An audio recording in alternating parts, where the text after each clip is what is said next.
What's going on, Guardians? It's Tizzle here, and in this video, I want to talk about the evolution of power creep over the lifespan of Destiny 2.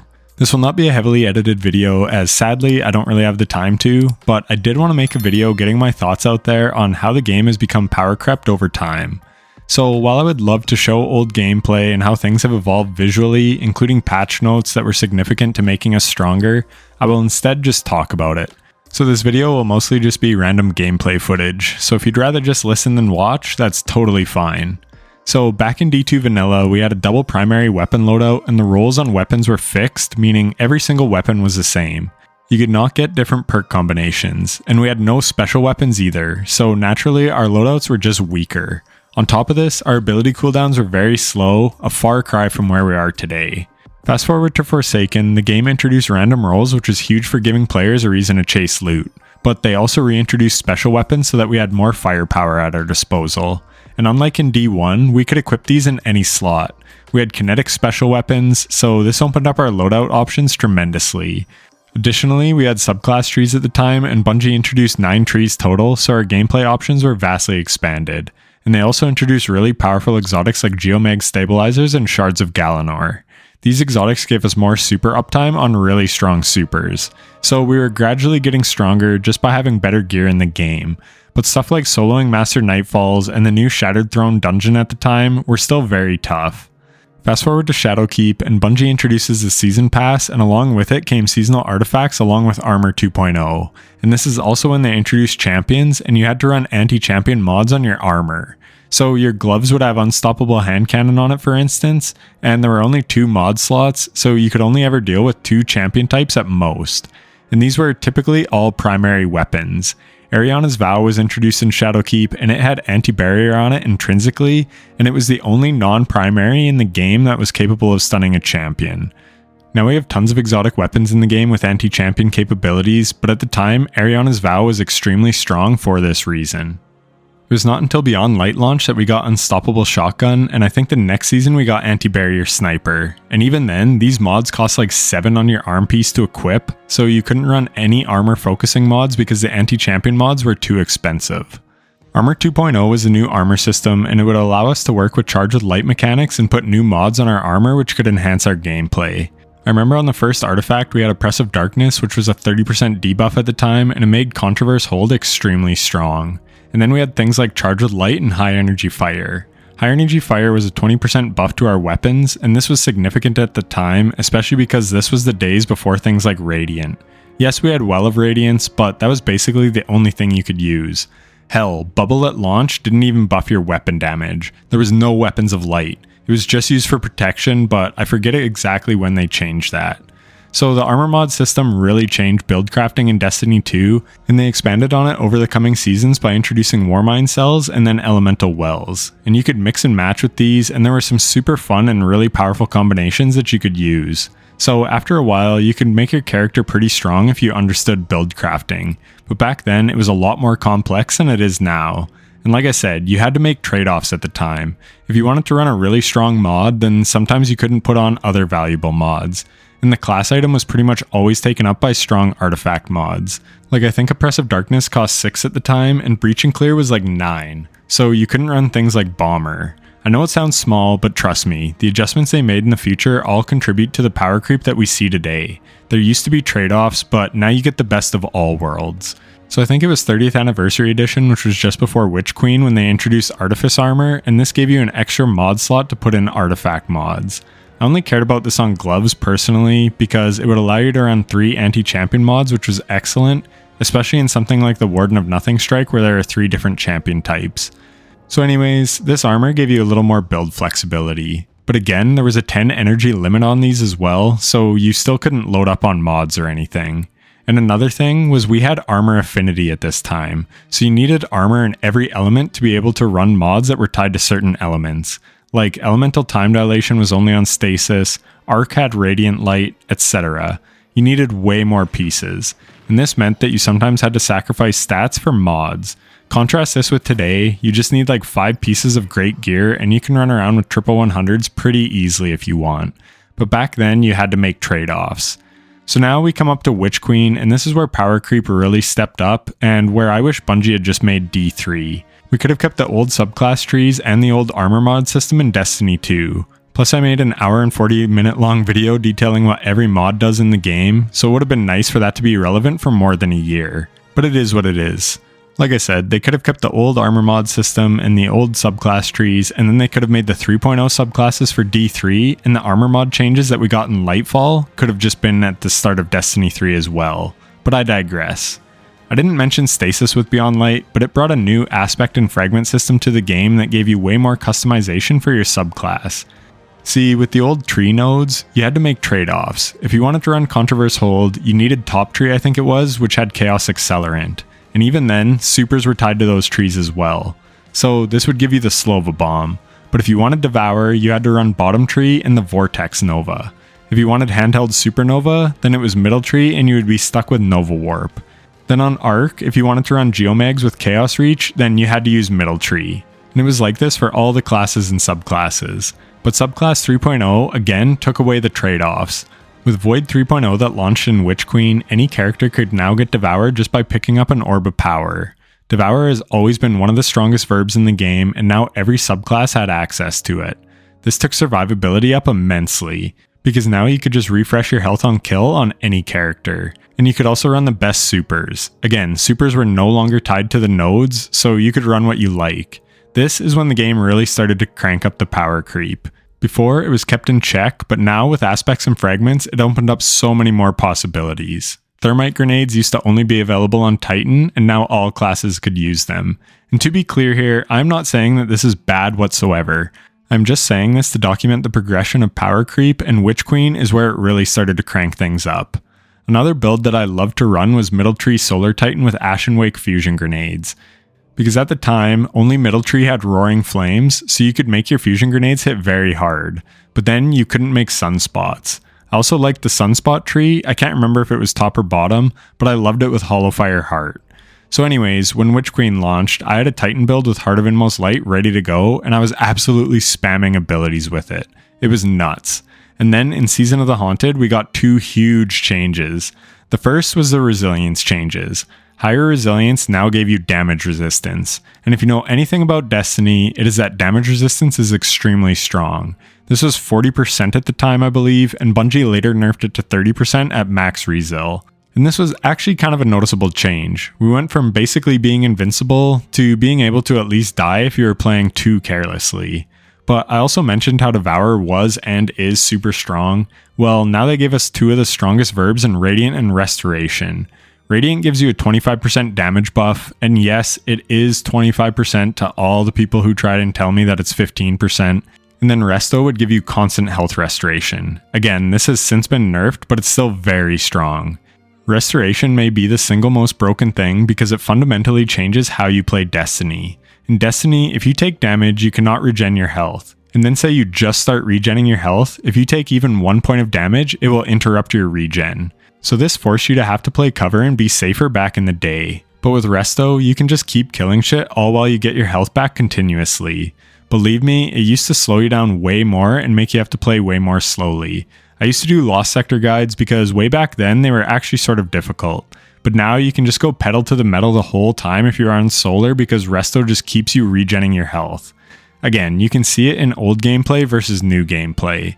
And then we had the resilience changes. I actually liked them to a degree because I hated getting one-shot in GMs by a sniper 100 meters away. It was bullshit and not fun. So being able to build into it so you can survive bullshit one-shots is very nice. However, it has a bad side effect in that it is pretty much mandatory to run 100 resilience now, especially in higher end content. But that being said, not being one-shot is well worth the trade-off. But at the end of the day, having damage resistance for running resilience undoubtedly makes us stronger and helps contribute to power creep. So then we got Arc 3.0 and Ionic Traces, which drastically reduce your ability cooldowns. So now you can spam abilities insanely fast. The ability spam is out of control at this point, and the 3.0 subclasses let you use the best abilities and the best fragments. So at the time, Heart of Inmost Light Titan could quite literally spam Touch of Thunder storm grenades, which tracked enemies and hit super hard. So this was obviously very busted. Last summer though, they did reduce our ability cooldowns. Basically, at tier 10 going forward would be the equivalent to tier 8 cooldowns in this era. So this was a good change to rein in the ability spam. So by this point, we were already very strong, but then we moved to Lightfall where we get another absolutely fundamental change to the sandbox that makes us stronger than ever. Well, there were 2 changes, among others that I will touch on. But the first huge one was subclass intrinsic stunning capabilities. Basically, our subclasses now had ways of stunning champions. Slows can stun overloads, freeze, well, technically shatter can stun unstops, etc. The reason this is so significant is now you are not beholden to running certain weapon types to deal with champions. Before, especially back in the day, you would have to run like overload hand cannon and anti-barrier pulse rifle. And if you were solo, this meant you basically had to run double primary. As time went on though, Bungie did introduce many more exotics with intrinsic stunning capabilities. Leviathan's Breath and Arbalest come to mind as 2 of the stronger options that were pretty meta. Levi's Breath actually went through a couple iterations before it was meta, but it's certainly there now. But something like Arbalest was so good because it allowed you to not have to run double primary. But another reason it was so good was not only could it one-shot an anti-barrier shield, but it could also pop any elemental shield in one shot. And this was a big deal thanks to match game. See, back in the day, match game was very significant. Those elemental shields were tanky as hell. So your fire team better have the rainbow covered to deal with them. And if you were solo, you had to be very careful on what weapons you picked. This is why people like me have a good pulse rifle or scout rifle in every element, because it was basically a mandatory requirement for soloing content back then. But Arbalest gave you way more build flexibility because it could handle all those shields, so that's why it became so widely used. So with Lightfall, they got rid of match game, and this opened up our loadouts tremendously. And not only that, now our subclasses could stun champions. I have literally done GMs now with no champion stunning weapons, and it wasn't even that hard. And this was directly a result to Bungie listening to community complaints. People used to bitch about champions because of the lock and key formula that they required. You had to use a certain key, being anti-champion weapons, to open the lock, aka kill the champion. So this provided our arsenal with way more keys to deal with them. But there is another side effect to all this. Remember how I said you used to need weapons in every element? Well now, if shields don't matter, you can just rock your straight up best weapons. I can use Zali's Bane with explosive payload and one for all, and it can be my unstoppable hand cannon for all content. Does it have arc or void shields? Doesn't matter. I can break the shield in 3 shots regardless with my OP as hell hand cannon. Or, I can rely on a part of my subclass to deal with champs, and then rock forbearance for mass ad clear for everything else. So before, you had very strict loadouts, and now, not only do you not have strict loadouts, but you can run your absolute best weapons that you have. And not only that, you can craft 5 out of 5 god rolls at the crafting table, so now you don't even need to worry about RNG. You can just custom make a god roll and use it in whatever content you want. And let's talk about those weapons for a sec, because they also heavily contribute to power creep. I know it seems like weapons don't matter anymore in Destiny, but let me assure you, they do. I could go on a whole video talking about the power creep of just weapons, but I will keep it succinct. First is the introduction of origin traits. These are like mini perks that are nice to have, but some of these are actually pretty strong, especially in dominability on the brave weapons. Again, I won't go over how good all of these are, but I will just say that they give all newer weapons a slight boost. Next, the stat packages are better than ever. Again, this is clear as day on some of the brave weapons, but these aren't even the big outliers. The big outliers are the perks. Back in the day, I had an arc rocket launcher from Iron Banner called Shining Sphere, and it had auto-loading holster and tracking module. I had an Apex Predator as well with the same role. And auto-loading was great because you could shoot a champ, say an overload champ, and then stow it, and shoot it with your overload primary to keep it from regenning. Then pull it back out when you re-stun the champion and shoot it again. This is also a huge reason why Anarchy was meta for so long. It would do damage over time to a champion while you worked on it with your primary to keep it overloaded or be ready to break its shield. Now our weapons are so strong you can just kill champions in one stun with ease. Believe me, anyone who played GMs when they first came out knows that champions used to be a real threat, and you had to have good knowledge of the AI and good positioning to be able to take them down solo. Now, if I have an Apex Predator with explosive light and reconstruction, I can just fire off 2 juiced rockets and kill a champ in one stun. There's no strategy, they just die. Especially this season with Overload Rockets, on top of On-Demand Radiant, which is a 25% damage buff, and Revitalizing Blast, which is a 15% weaken. We are so fucking powerful now that you don't even need to have knowledge of a champion's AI because they basically fall over, especially in a fire team. But players who are OGs had to learn how to deal with them in the double primary days, so they know the enemy AI and how to handle them. But then we grew with the sandbox, but we still have that fundamental knowledge from back when you needed to have that knowledge to succeed. If you picked up the game at Witch Queen or later in Lightfall, then champs have never been easier to kill. And back to the weapons for a second, they have been power crept to insane degrees. I was saying autoloading tracking rockets was a damn good roll, and now you have rockets with things like Reconstruction, Clown Cartridge, or Envious Assassin. So it bypasses what used to hold rockets back. They used to be high single shot damage at the cost of being a burst weapon. You would fire one rocket, then chip away at the champ until it died, then reload it so you were ready for the next. Now it auto reloads in the background, or it has so many rockets up front that you can just ammo dump and not have to worry about it. Same with Envious Assassin on grenade launchers. We can output so much more damage now and so much more quickly. The weapon perk pools have allowed you to bypass what made weapons weak in the first place. Machine guns also have things like Reconstruction, and they got a damage boost and a huge reserve bump. My corrective measure used to only hold like 232 shots, and now it can hold well over 300. That is a lot more ammo. Bait and Switch is a super powerful perk that can be procced on demand. I'm not going to give every example of power crept perks, but the Brave weapons pretty much are full of god rolls. Great perks and summon columns that were never there before. Double damage sword perks, demo on the left instead of the right, there are countless examples. Suffice it to say, they are way stronger now for a variety of reasons. And then we have weapon surges, so you can get 22% more damage with 3 weapon surges, and this stacks with Radiant. So high energy fire used to give you 20%, but once you got a kill, it was gone. So there was a skill gap there where you would try and make sure you were charged with light going into a damage phase, or to deal with a champion. There was strategy. And same with elemental wells. You could try and set up a well for your damage phase which would stack with high energy fire, so you could output even more damage. And Lucent Blade was also 35% back then. So it isn't that we didn't have potent builds back then, but you needed build and game knowledge to get the most out of them. Now you pick up an Orb of Power and you can instantly have 22% more weapon damage as well as Devour, and you can also get a bunch of other benefits depending on what armor mods you're running. Or you could run Solar, use a Healing Grenade, an Ember of Torches and Ember of Empyrean, and now you basically have permanent restoration and permanent 25% weapon damage bonus for very little cost. You just have to know what you're doing. My point is, the game has been consolidated to be much easier to get the most out of our builds.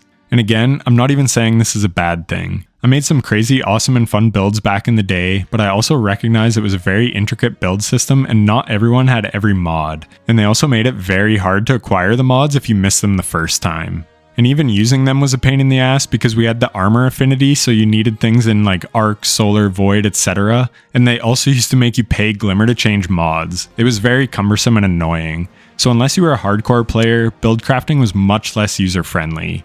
So we lost a huge skill gap when it comes to build crafting. Build crafting is now very homogenized, and in that homogenization, it has made the game much easier to play. You can literally just pick the best of everything for your build setup. And in Lightfall, they even consolidated the artifacts so that now you don't have to run artifact mods.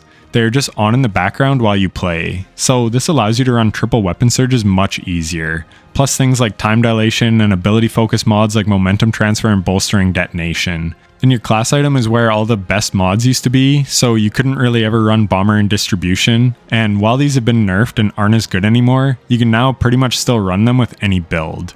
And you can also have triple 100s because you aren't worried about armor affinity anymore. And you don't need to run artifact mods which take up armor energy.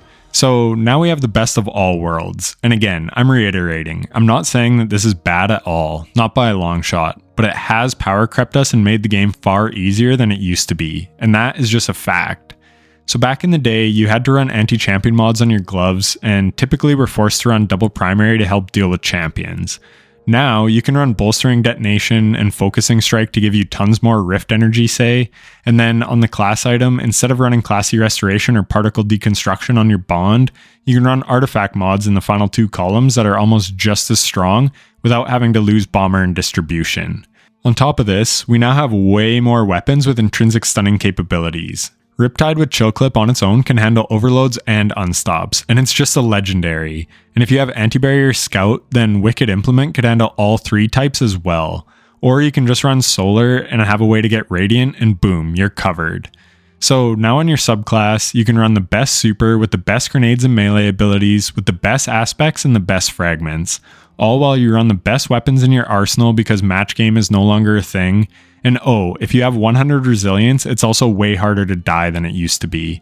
And that is not even to mention the other forms of damage resistance which stack. Things like Woven Mail will make you even stronger. So you can see how we have been power crept. You can run the best of the best with no more trade-offs, where in the past you at least had to make some trade-offs. Back in the day, you would usually have worse armor stats because you needed to run certain mods for your build. You can't use your favorite weapons because it can't stun champions, and you need a way to stun champs because your subclass can't do it. But it can now. Again, this was just a change in Lightfall, and to be honest, I actually love this change. It's opened up build crafting and GM so much, but it has undoubtedly power crept us. But here's the thing, I listed all these things that make us powerful as fuck, but what happens to the new players that don't know about these things? That don't understand how good 30% damage resistance is with 100 resil, that don't understand the incredibly powerful synergy between healing grenades, Ember of Torches, and Ember of Empyrean. They get rolled. Why? Because as we have gotten stronger, Bungie has had to make the activities harder to deal with our increase in power, and therefore they have made way more ad-dense activities. These are great for players like me who know how to use the sandbox to fight against this. But if you're new to the game and you are trying to use your weapons on waves of ads, you will quickly get overrun. And if you need to cover to heal up, well, good luck. The Ekthar fight in Ghosts of the Deep is a great example. I can go in there solo and walk around with one of many unkillable builds and just take everything out, all while getting shot at it and just out healing it. But put a new player in there and have them try and fight the never-ending ads like we used to back in the day, where you actually had to use your weapons to kill things and use cover to heal? Good fucking luck. Not happening. So I do sympathize with these players in my comment section that say the game is still hard and that power creep doesn't exist. I've just written 6 pages on the progression of power creep and proved it most certainly does exist. However, on the flip side, I can totally understand how people find this game difficult and are overwhelmed by a lot of the content. What makes you good at Destiny now is knowledge more than anything, not skill. Back in the day, I would watch Redeem beat Valkaor in one of the hardest raids we ever had, and they were undoubtedly skilled at the time, and you had to be.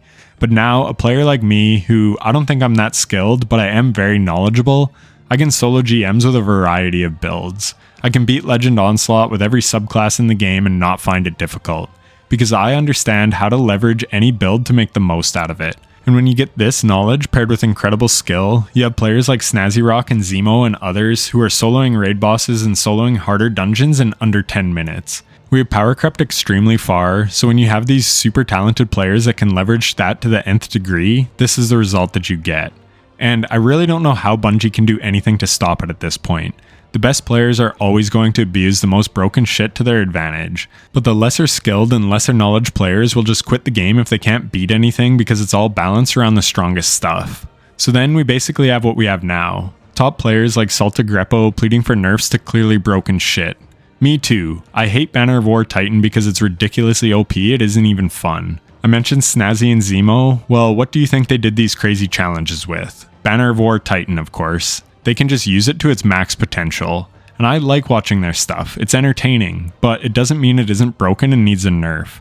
And I understand Salt's position on Well of Radiance. Boss encounters have been designed around its existence, which makes it mandatory to run. And anything that is mandatory to run is not fun. The game is fun when things are balanced and everything is viable.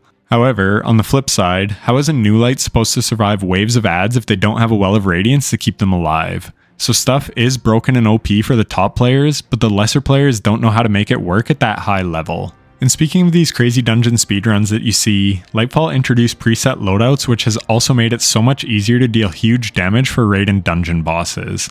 I mentioned earlier how you would have to line up the timing to get a kill to make an elemental well to deal max damage for a damage phase, and this didn't always work out. But with preset loadouts, now you just have a pre-DPS loadout and a DPS loadout, and then you can have optimal damage every time. So just another way that we have gotten that much stronger. In these solo raid boss challenges, you see players swapping tons of different loadouts. Again, I love this feature, but it has certainly made us stronger. But for less advanced players, this change doesn't really mean anything because they will not know how to leverage this. This video is dragging on now, so I want to wrap it up, but I do just want to say that I 100% see both sides. I get why people struggle in this game, and I get why the best players find it too easy. We have literally hundreds of exotics now, and it is tough to find a good balance for everything. But as a whole, I give Bungie mad props, as I think for the most part, they do as good a job as you can expect. I'm very interested to see how Prismatic plays out in the final shape, and also to fight the Dread and see if they add some more combat difficulty. Anyways, I hope you enjoyed this video. I still think it was a pretty comprehensive look back at the changes over the years, and it was cool to reflect on all that has changed. If you're still here, then thanks so much for watching to the end. Please leave a like and sub as it really helps the channel. Thanks for watching and take care.